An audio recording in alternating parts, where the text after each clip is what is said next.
Good morning, students. Today I'm taking some doubts of the theory of demand which some students are facing.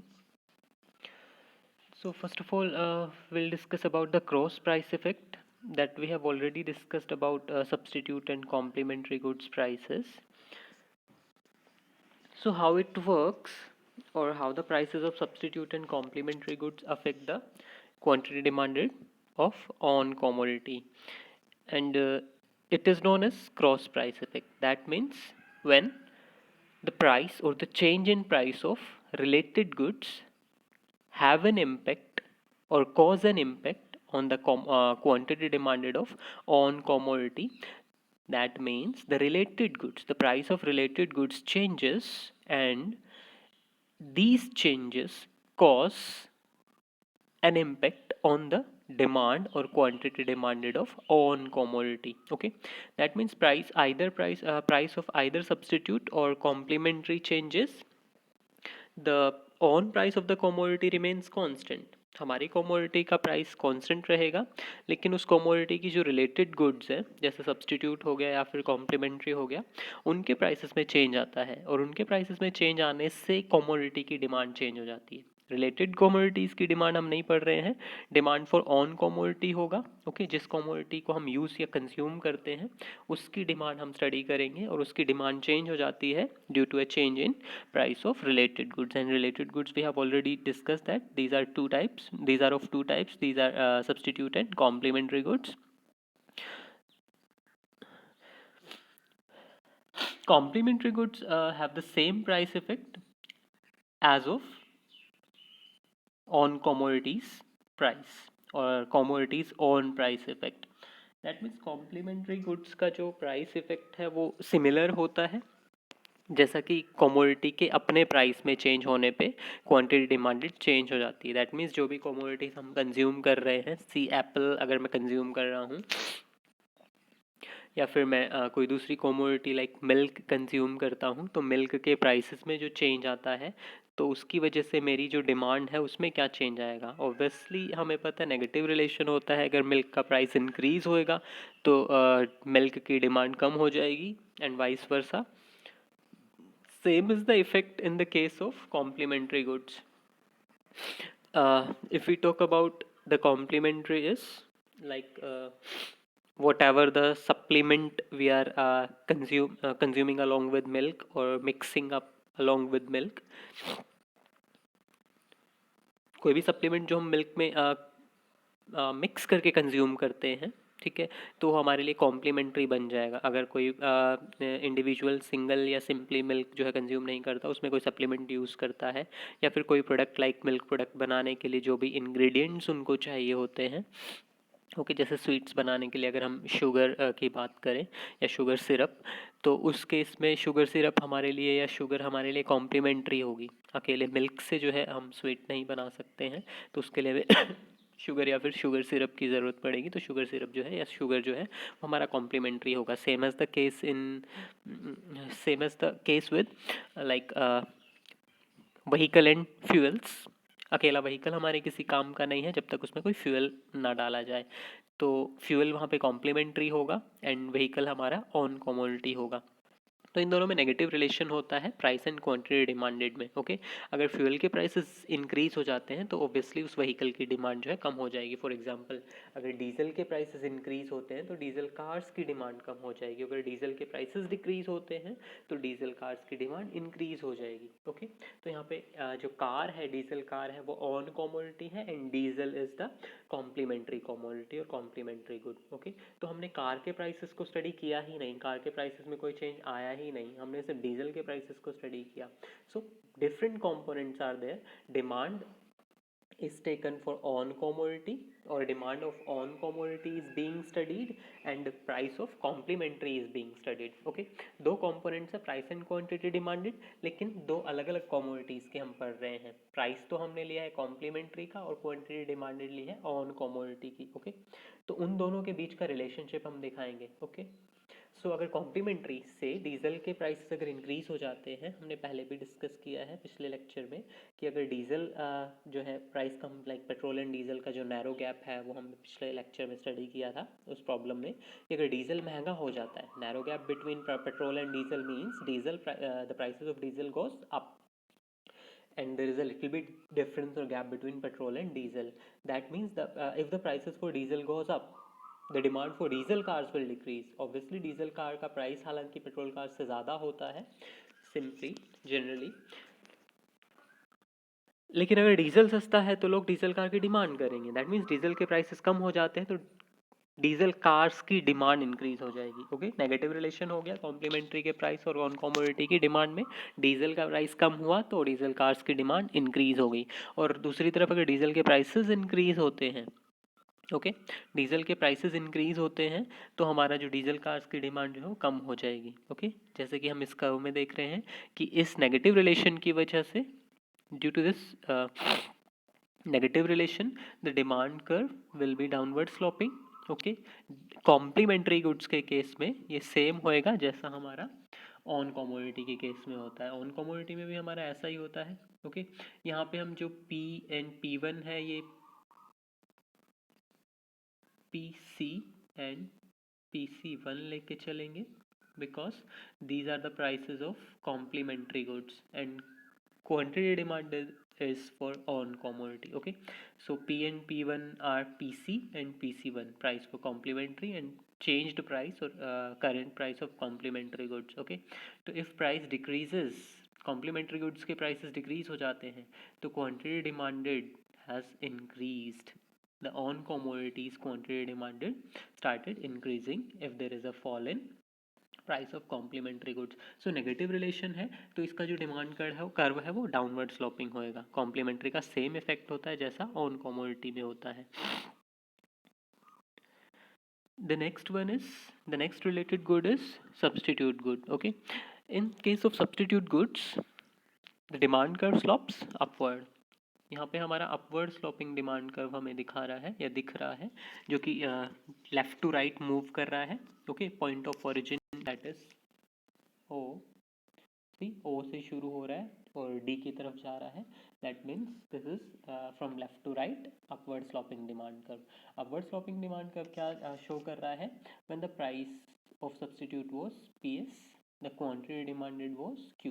Okay, again these are two different components or elements of demand. The price is taken for substitute or the quantity is of on commodity. The different commodities we have taken. Substitute is coffee. Our substitute commodity is coffee and on commodity is tea. That means we are taking the demand of T consumers. हम T consumers की जो है demand उसको study कर रहे हैं. तो उस केस में हमारा जो ऑन कमोडिटी है वो टी है. तो क्वांटिटी डिमांडेड टी की हम स्टडी करेंगे, डिमांड हम टी की स्टडी करेंगे, और प्राइस में जो चेंज आया है वो कॉफ़ी में आ रहा है. Okay, so if the prices of coffee increases, okay, that is P2 PS to PS1. Okay, increase हो गया है PS से PS1 हो गया. हम इनको क्वान्टिफाई भी कर सकते हैं कि 5 से 10 रुपये हो गया है, 50 से 60 रुपये हो गया है किसी सैशे का जो प्राइस है. And quantity demanded for on commodity has also increased. जब सब्स्टिट्यूट के प्राइसेस, कॉफ़ी के प्राइसेस जब इंक्रीज हो गए हैं तो टी के जो डिमांड है या क्वांटिटी डिमांडेड है वो इंक्रीज़ हो जाएगी. क्यों? सिंपल सा रीज़न है कि वो लोग जो कॉफ़ी के इंक्रीज्ड प्राइसेस को अफोर्ड नहीं कर सकते. अगर कॉफ़ी का प्राइस इंक्रीज़ हो गया है तो कुछ लोग जो कॉफ़ी का इंक्रीज्ड प्राइस को अफोर्ड नहीं कर सकते, वो लोग टी पे शिफ्ट हो जाएंगे. That means number of tea consumers has been increased और स्टार्टेड इंक्रीजिंग. जो टी कंज्यूमर्स का नंबर है वो इंक्रीज़ हो जाएगा, जिसकी वजह से उसकी डिमांड भी मार्केट में इंक्रीज़ होएगी. Okay, so if the price of coffee increases, demand for tea will increase. Okay, अगर कॉफ़ी की प्राइस इंक्रीज होता है तो टी की डिमांड इंक्रीज हो जाएगी एंड वाइस वर्सा. अगर कॉफ़ी का प्राइस डिक्रीज होता है तो वो लोग जो कॉफ़ी से शिफ्ट हुए थे वो वापस कॉफ़ी से टी पे शिफ्ट हुए थे वो वापस कॉफ़ी पे चले जाएंगे, क्योंकि प्राइसेस कॉफ़ी के डिक्रीज हो गए हैं. तो उस केस में टी का डिमांड डिक्रीज़ हो जाएगा अगर कॉफ़ी के प्राइस डिक्रीज़ हुए तो. ओके, कॉफ़ी के प्राइस डिक्रीज़ होने पे टी की डिमांड डिक्रीज़ होगी, क्योंकि टी से शिफ्ट हो जाएंगे लोग कॉफ़ी पे. सी वन थिंग, इस डिमांड कर्व में हमने दोनों चीज़ें अलग अलग ली हैं। ओ वाई एक्सिस पे जो हमने प्राइस दिखा है, जो हम हमेशा ओ वाई एक्सिस पे प्राइस लेके चलते हैं, एंड ओ एक्स एक्सिस पे हम क्वांटिटी डिमांडेड ही शो करते हैं। Okay, so the price which is being shown on OI axis, that is the price of substitute goods, not the on price of the commodity. Okay, so if we take the price of on commodity on OY axis and same as quantity demanded on OX axis, now this price is the on price of the commodity. ये commodity का अपना price है, ठीक है। हम T consumers की demand को study कर रहे हैं, तो अब अगर हम यहाँ पे टी के ही price को study करें और यहाँ पे टी की ही quantity को study किया जाए, okay, in that case if we are showing the cross price effect, okay, if we are showing the cross price effect in this case, whereas we are taking on price and quantity demanded of the commodity, okay, तो curve पे हम on price show कर रहे हैं और quantity का relationship show कर रहे हैं कमोडिटी की, लेकिन इस कर्व के थ्रू हम दिखाएंगे कि अगर क्रॉस प्राइस इफेक्ट हमने दिखाना है, सब्सटीट्यूट या कॉम्प्लीमेंट्री के प्राइसेस में अगर चेंज होता है तो क्वांटिटी डिमांडेड पे क्या इफेक्ट पड़ेगा। That means we are taking the price of substitute and complementary good in effect, whereas on curve we are indicating the price of on price of the commodity। लेकिन theoretically हमने क्या कहा कि related या फिर complementary या फिर substitute good के प्राइसेस में चेंज हुआ है और उसकी क्वांटिटी और कमोडिटी की क्वांटिटी डिमांडेड में क्या चेंज आएगा। तो उस केस में जो हमारा डिमांड कर्व होगा वो शिफ्ट हो जाएगा अपनी ओरिजिनल पोजीशन से, जैसे कि हमने चेंज में पढ़ा था। यहाँ पे हम प्राइस कांस्टेंट लेके चलेंगे, own price of the commodity will be taken as constant, because हम प्राइस किसका पढ़ रहे हैं, सब्सटीट्यूट या फिर कॉम्प्लीमेंट्री का। तो अगर हम ओ वाई एक्सिस पे ऑन प्राइस दिखा रहे हैं, ठीक है, और उस प्राइस को कांस्टेंट रखा जाता है, दैट मीन्स अगर ऑन प्राइस में कोई चेंज ना हो, सिंपली अगर बोला जाए if there is no change in own price of the commodity, still the demand for the commodity can increase और डिक्रीज। अगर प्राइस में चेंज ना आए तो भी डिमांड जो है वो इंक्रीज या फिर डिक्रीज हो सकती है। ओके, D1 एंड D हमें पता है कि डाउनवर्ड स्लोपिंग डिमांड कर्व है। ओके, सो इस केस में हमारा जो डिमांड है क्वांटिटी डिमांडेड इंक्रीज हो गई है, क्योंकि इनिशियली जो डिमांड कर्व डी था उस केस में प्राइस पी पे क्वांटिटी डिमांडेड क्यू थी। ओके, अगेन प्राइस में कोई चेंज नहीं आया, प्राइस पी ही रहा, लेकिन क्वांटिटी डिमांडेड इंक्रीज होके Q1 हो गई है। ओके, क्योंकि हमारा नया डिमांड कर्व हम स्टडी कर रहे हैं, तो इस केस में Q से Q1 क्वांटिटी डिमांडेड इंक्रीज हो गई है। उसके पीछे रीज़न क्या रहा होगा, या तो मतलब हम क्या मान के चलेंगे, किसी एक कमोडिटी, या तो सब्सटीट्यूट को ले लो या कॉम्प्लीमेंट्री। तो सब्सटीट्यूट के केस में अगर हम सब्सटीट्यूट का प्राइस पढ़ रहे हैं और क्वांटिटी डिमांडेड इंक्रीज हो गई है, तो इसका मतलब सब्सटीट्यूट का प्राइस क्या हुआ होगा, ऑब्वियसली इंक्रीज हुआ होगा। तभी सब्सटीट्यूट मींस कॉफ़ी का प्राइस इंक्रीज हुआ होगा, तभी लोग टी को ज़्यादा कंज्यूम करने लगे होंगे और टी की डिमांड इंक्रीज हो गई होगी। तो ऑन प्राइस में कोई चेंज नहीं आया, लेकिन कॉफ़ी के प्राइस इंक्रीज हो गए। टी के प्राइस में कोई चेंज नहीं आया, लेकिन कॉफ़ी के प्राइस इंक्रीज हो गए हैं। ओके, उस केस में हमारी टी की डिमांड इंक्रीज हो जाएगी। और कॉम्प्लीमेंट्री के केस में हम लेके चलेंगे, तो कॉम्प्लीमेंट्री के केस में कॉम्प्लीमेंट्री के प्राइसेस डिक्रीज हुए होंगे। ओके, से डीजल एंड डीजल कार्स हम पढ़ रहे थे, तो अगर डीजल के प्राइसेस डिक्रीज हो जाते हैं, डीजल के प्राइसेस डिक्रीज हो जाते हैं पीडी, ओके, तो हमारी डीजल कार्स की डिमांड इंक्रीज हो जाएगी। ओके, सिंपल, डीजल कार्स के प्राइसेस में कोई चेंज नहीं आया है, लेकिन डीजल के प्राइसेस कम होने पे डीजल कार्स की डिमांड कम हो गई है। ओके, तो ये हम पहले शिफ्ट वाले में पढ़े थे।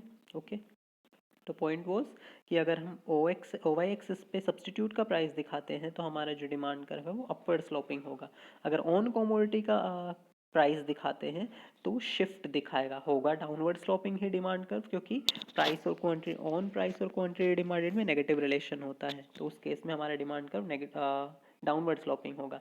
लेकिन अगर हम प्राइस रिलेटेड गुड्स का दिखा रहे हैं, ठीक है, रिलेटेड में भी सिर्फ सब्सटीट्यूट के केस में ही अपवर्ड स्लोपिंग होगा, क्योंकि इन दोनों का रिलेशन पॉजिटिव होता है, सब्स्टिट्यूट गुड्स के प्राइस और ऑन कमोडिटी के डिमांड में।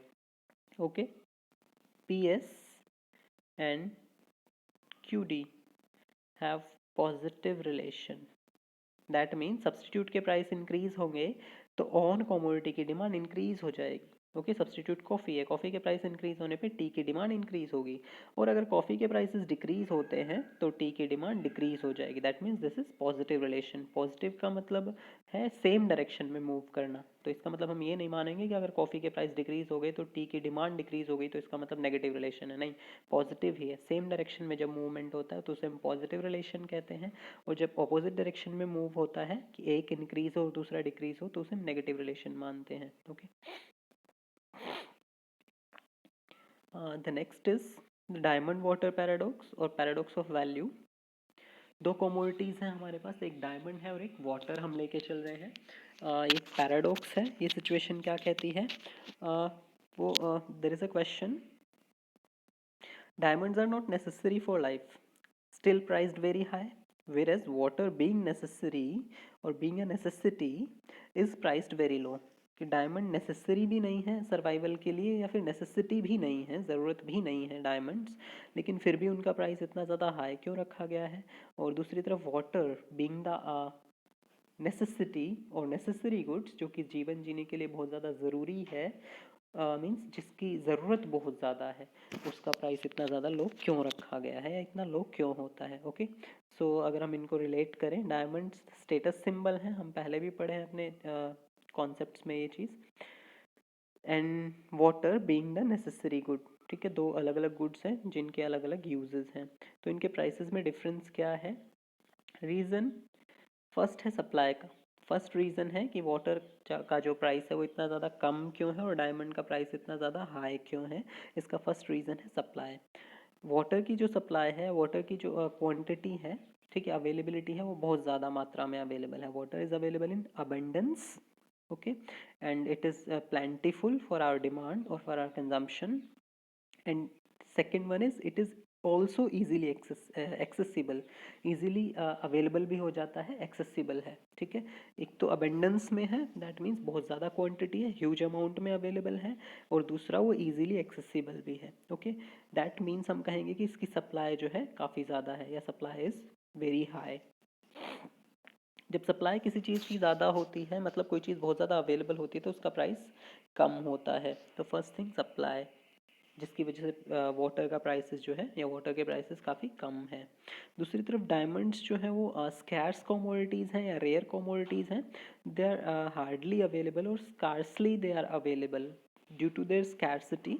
उनकी स्कैरसिटी की वजह से ही हम मानेंगे कि उनकी जो सप्लाई है वो काफ़ी कम है, बहुत ज़्यादा, मीन्स वाटर के कंपैरिजन में या कंपैरेटिवली उनकी सप्लाई बहुत ज़्यादा कम है। ओके, दूसरी तरफ वो जो है इजीली एक्सेसिबल भी नहीं है, उनको हम इजीली प्राप्त नहीं कर सकते हैं। They are not easily accessible, that's why they are priced very high. उनका प्राइस काफ़ी ज़्यादा हाई है। एक तो बहुत कम क्वांटिटी में अवेलेबल है, मतलब सप्लाई लो है, मतलब स्कैर्स कमोडिटीज़ हैं, वो स्कैर्सली अवेलेबल हैं, रेयर कमोडिटीज़ हैं।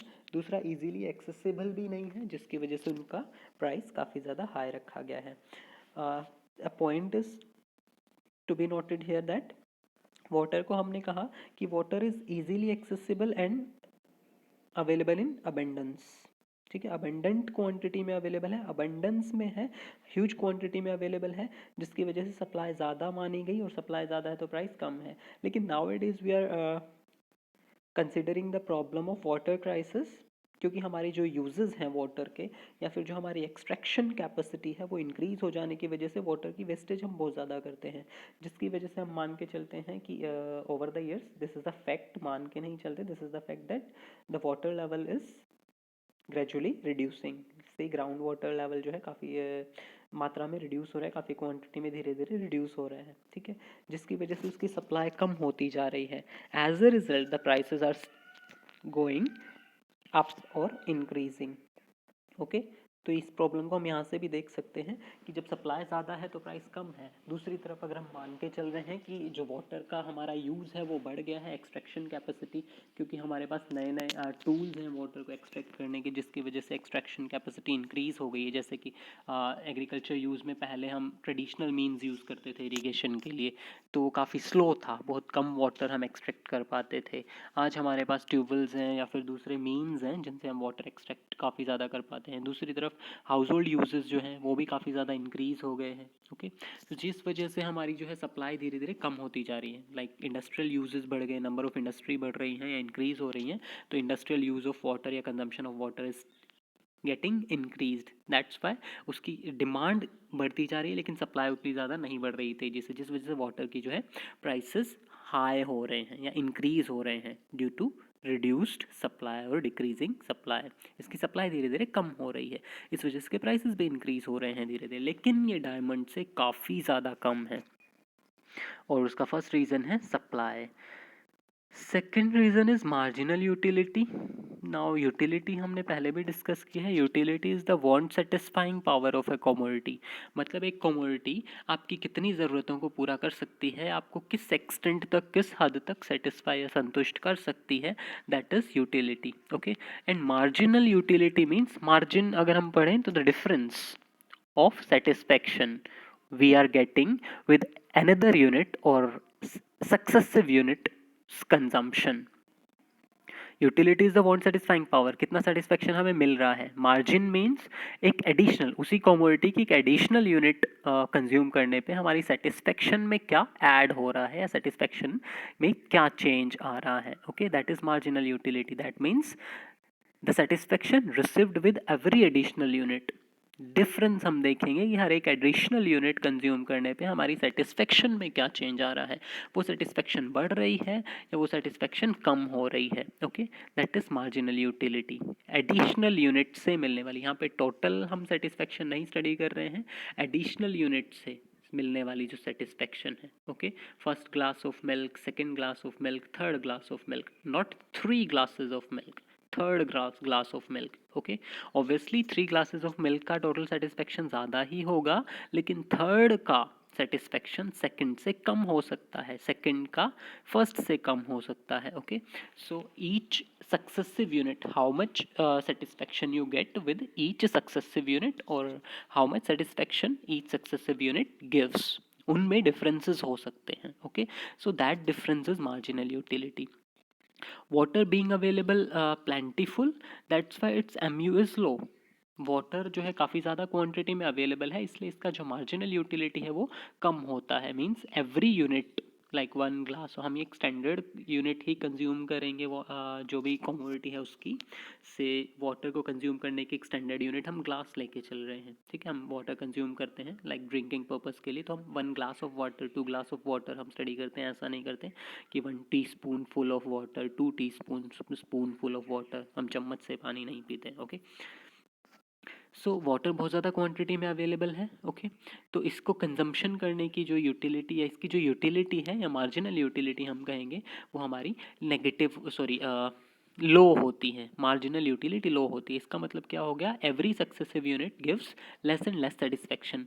First glass of water will give higher satisfaction, second will give much lower, third will give much lower, and fourth, fifth, sixth again will be giving less and less satisfaction. मतलब एक time आएगा, एक point आएगा जब हम पानी पीना बंद कर देंगे।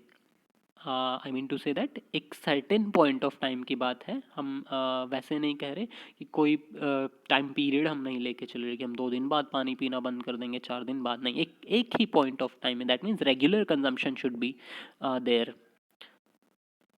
कंजम्पशन रेगुलर होनी चाहिए। अगर हम एक पॉइंट ऑफ टाइम पे, अभी हम पानी पी रहे हैं तो अभी हमने 3 ग्लास पानी पिया या 2 ग्लास पानी पिया या 4 ग्लास पानी पिया। ओके, ऐसा नहीं है कि मैंने सुबह 1 ग्लास पिया, फिर दोपहर में 2 ग्लास पिए, देन शाम को 4 ग्लास पिए, 3 ग्लास पिए, लाइक दैट। तो हर पॉइंट हर टाइम पीरियड में जो है मेरा यूटिलिटी जो है अलग अलग रहेगा। ओके, लेकिन मैं एक पॉइंट ऑफ टाइम की हम बात कर रहे हैं कि सेम पॉइंट ऑफ टाइम पे जितने यूनिट्स कंज्यूम किए गए हैं उनसे मिलने वाली जो यूटिलिटी है उनमें डिफरेंसेस होंगे। ओके, सो मैं अभी 3 ग्लास पानी पिया है तो फर्स्ट ग्लास की जो है ये सेटिस्फेक्शन मुझे सबसे ज़्यादा मिली, मुझे प्यास लगी है तो एक पहला जो ग्लास है मुझे सबसे ज़्यादा सेटिस्फेक्शन देगा, दूसरा उससे कम देगा क्योंकि 1 ग्लास ऑफ वाटर ने मेरी कुछ नीड को या कुछ मुझे सेटिस्फेक्शन दे दी है, कुछ ज़रूरतों को पूरा कर दिया है, प्यास को कुछ हद तक कम कर दिया है। तो सेकंड ग्लास ऑफ वाटर मुझे उतना सेटिस्फेक्शन नहीं देगा जितना फर्स्ट ने दिया। Okay, third like may be ऐसा भी हो सकता है कि तीसरा ग्लास पानी का मैंने ज़बरदस्ती पिया हो, मुझे प्यास नहीं थी फिर भी मैंने पी लिया, या फिर उसकी सेटिस्फेक्शन लेवल काफ़ी कम रही होगी। तो वाटर जो है काफ़ी ज़्यादा मात्रा में अवेलेबल है तो हमें उसका ऐसा नहीं है कि हमने भाई उसको स्टोर करके रख लिया है कि अवेलेबल नहीं होगा, मैं पीता जाता हूँ तो मिलेगा ही नहीं वो, ठीक है। तो प्लेंटीफुल है इसलिए उसका यूटिलिटी काफ़ी कम होता है, लो होता है। डायमंड स्कैर्स कमोडिटीज़ हैं तो उनका जो मार्जिनल यूटिलिटी है वो काफ़ी हाई होता है। मतलब अगर मेरे पास मुझे फर्स्ट डायमंड मिलता है तो उसका मेरा यूटिलिटी कम होगा, अगर मुझे दूसरा मिलता है तो और ज़्यादा सेटिस्फेक्शन होगी, तीसरा मिलता है तो और ज़्यादा सेटिस्फेक्शन होगी, चौथा मिलता है, मतलब we will be striving for more and more units of diamond. जितने ज़्यादा हों हम मानेंगे, जितने ज़्यादा हों उतना ही अच्छा होगा हमारे लिए, या उतना ही हम सेटिस्फाइड फील करेंगे, क्योंकि इसको हमने लाइक वैल्यू ऑफ यूज़ जो है हमारा वो काफ़ी कम है क्योंकि हम कंज्यूम नहीं कर रहे हैं उसे, ठीक है। तो जितने ज़्यादा हालांकि उसका वैल्यू ऑफ एक्सचेंज काफ़ी ज़्यादा है, हम उसको एक्सचेंज के लिए यूज़ करेंगे। ओके, दो चीज़ें होती है, एक वैल्यू ऑफ यूज़ होता है, एक वैल्यू ऑफ एक्सचेंज होता है। वाटर हम कंज्यूम कर रहे हैं, दैट मीन्स उसको हम किसी नीड को सेटिस्फाई करने के लिए यूज़ कर रहे हैं, ओके, इस सेम पॉइंट ऑफ टाइम पे। लेकिन डायमंड्स को हम से कंजम्पशन नहीं कर रहे हैं, यूज़ नहीं कर रहे हैं, हम लिमिटेड ही कंज्यूम कर सकते हैं लाइक ऑर्नामेंट्स के लिए ही, लेकिन उसको हम एक्सचेंज पर्पसेस के लिए यूज़ करेंगे। अगर उसको एक्सचेंज किया जाता है किसी दूसरी कमोडिटी के लिए तो हमें बहुत कुछ मिलेगा, लाइक मैं बेच के पैसे ले लूँ बदले में, ठीक है। तो वैल्यू ऑफ एक्सचेंज जो है वो काफ़ी ज़्यादा हाई होती है किसकी, डायमंड्स की। दूसरी तरफ वाटर की वैल्यू ऑफ एक्सचेंज काफ़ी लो होती है, वाटर को मैं बेचूँ तो बदले में कितने मिलेंगे, थोड़े से कुछ चीज़ें मिलेंगी या रुपए मिलेंगे, ठीक है। लेकिन वैल्यू ऑफ यूज़ बहुत ज़्यादा है वाटर का, मीन्स अगर मैं एक डेजर्ट में हूँ, मुझे प्यास लगी है तो वहाँ पे मुझे डायमंड किसी काम का नहीं है, वहाँ पे वाटर काम का है, ओके। तो वैल्यू ऑफ यूज़ वाटर की ज़्यादा है and value of exchange diamond की ज़्यादा है। यूज़, वैल्यू ऑफ यूज़ कोई मॉनेटरी फिनोमेना नहीं है, हम पानी पी लेते हैं तो कितना पैसा हमें मिला हम उसको मॉनेटरी टर्म्स में, या कितना सेटिस्फेक्शन हमें मिला हम उसको मॉनेटरी टर्म्स में कन्वर्ट नहीं कर सकते। दूसरी तरफ जो डायमंड है अगर हम एक्सचेंज करेंगे तो हमें कोई फिजिकल कमोडिटी मिलेगी, ओके, तो मतलब उसको मनी में कन्वर्ट किया जा सकता है। मुझे एक डायमंड के बदले अगर मुझे 50 ग्राम्स ऑफ गोल्ड मिला है तो उस गोल्ड को मैं मनी में कन्वर्ट कर सकता हूँ। मुझे एक डायमंड के बदले एक कार मिली है तो उस कार को मैं मनी में कन्वर्ट कर सकता हूँ, या डायमंड को बेचने पे मुझे मनी ही मिला है, कोई करेंसी मिली है तो उसकी तो मार्केट वैल्यू मनी टर्म्स में ही है, ओके। तो उस एक्सचेंज वैल्यू को ही हम मॉनेटरी वैल्यू मानते हैं, वैल्यू ऑफ यूज़ को मॉनेटरी टर्म्स में कन्वर्ट नहीं किया जा सकता। इस वजह से भी डायमंड्स जो हैं काफ़ी ज़्यादा हाई प्राइस्ड होते हैं क्योंकि वही मॉनेटरी टर्म्स में कन्वर्ट किए जा सकते हैं। The next and the last problem is algebraic expression of demand function. Demand function को जो हम algebraically ऐसे define करते हैं, the QD quantity demanded is equals to A which is the constant, that means A है वो quantity जो कि हम किसी commodity की ज़ीरो प्राइस पे डिमांड कर रहे हैं, कि जब कमोडिटी फ्री में अवेलेबल है, ज़ीरो प्राइस है उसका, इसका मतलब फ्री में अवेलेबल है, तो उस टाइम पे हम कितनी क्वांटिटी डिमांड कर रहे हैं, that is a. B is the ratio of change in quantity due to change in price, ठीक है, हम पहले भी पढ़े हैं इलास्टिसिटी में कि दोनों का रेशियो क्या है, कि प्राइस में चेंज होने पे क्वांटिटी डिमांडेड में कितना चेंज होता है, and P is the price, okay. ये अलजेब्रिक एक्सप्रेशन है। इस अलजेब्रिक एक्सप्रेशन की हेल्प से हम डिमांड शेड्यूल बनाते हैं, देन डिमांड शेड्यूल को हम प्लॉट करते हैं ग्राफ पे और वो हमारा डिमांड कर्व बन जाता है, ओके। सो हमारे पास डिमांड कर्व है, हमने कुछ रफ फिगर्स लिए हैं, वैल्यूज़ लिए हैं, हम अपने अकॉर्डिंग वैल्यूज़ ले सकते हैं हाइपोथेटिकल फिगर्स से। According to this curve OY axis पे हमने प्राइस लिया है, so when the price was zero, okay, जब प्राइस हमारा ज़ीरो था तो ज़ीरो प्राइस पे हम कितनी यूनिट्स डिमांड कर रहे थे, तो ज़ीरो प्राइस यहाँ पे है।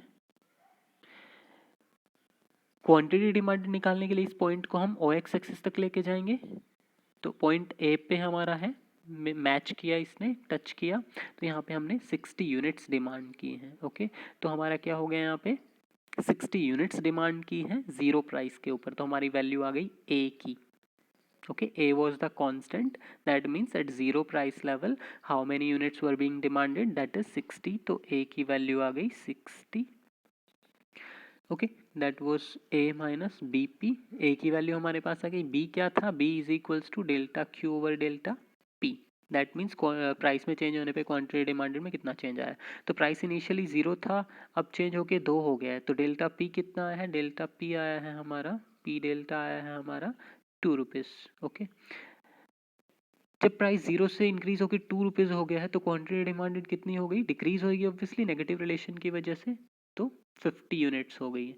तो डेल्टा क्यू क्या हो गया? डेल्टा क्यू हो गया 10 यूनिट्स। ओके, सो हमारे पास बी की वैल्यू भी आ जाएगी, delta Q over delta P. Delta Q है 10 यूनिट्स, डेल्टा पी है 2 रुपीज़। ओके, तो 10 ओवर 2 करेंगे तो हमारे पास बी की वैल्यू आ जाएगी 5।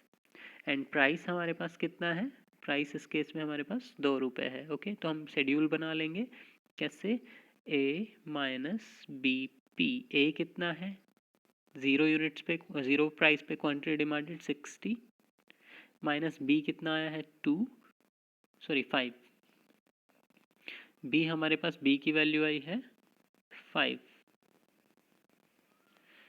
C B is 5 into P है हमारा 2। 60 minus 5 into 2 that is 60 minus 10, हमारा आ गया 50।